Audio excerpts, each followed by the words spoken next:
আমি মা, তাই রাত জেগে সন্তানকে ঘুম পাড়ানোর আপ্রাণ চেষ্টা করে যাই।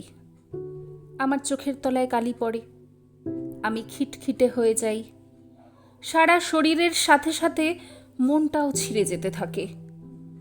তবুও পরের দিন সকালে আবারও নতুন করে আমার দিন শুরু হয় সন্তানের মুখের দিকে তাকিয়ে একগাল হাসি নিয়ে।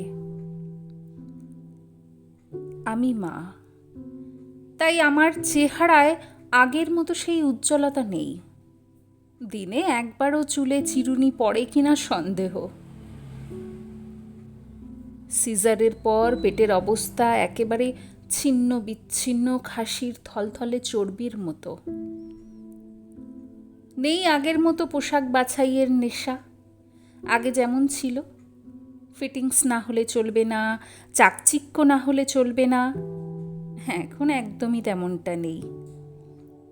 সন্তান ব্রেস্ট ফিট নেয়, তাই এখন আমি খুঁজি বুক চেরা ঢিলে ঢালা পোশাক।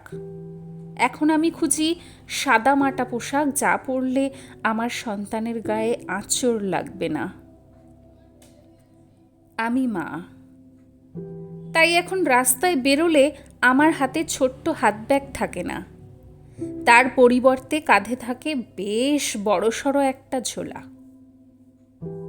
না না, সেই ঝোলার ভেতর আমার লিপস্টিক, নেল পলিশ, মেকআপ এগুলো থাকে না।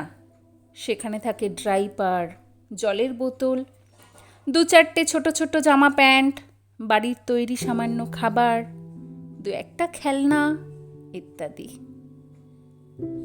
আমি মা, আমার শরীরের পরিবর্তন দেখে কেউ কেউ সামনে, আবার কেউ কেউ চোখের ভাষায় বুঝিয়ে দেয় আমাকে দেখতে ভালো লাগছে না। আয়নার সামনে আমাকে নতুন করে দাঁড়াতে হয় না, সামনে থাকা মানুষগুলোর চোখেই আমার প্রতিচ্ছবি ভেসে ওঠে। আমি বুঝতে পারি আমায় দেখতে ভালো লাগছে না। আমার সামনের মানুষটা সেটাই বোঝাতে চাইছে। আমি জানি, বিশ্বাস করো, সত্যিটা আমি জানি। আমি আর আগের মতো নেই। বিশ্বাস করো, এতে আমার এতটুকু খারাপ লাগে না। আগে তো আমি কারো মেয়ে ছিলাম, কারো স্ত্রী ছিলাম।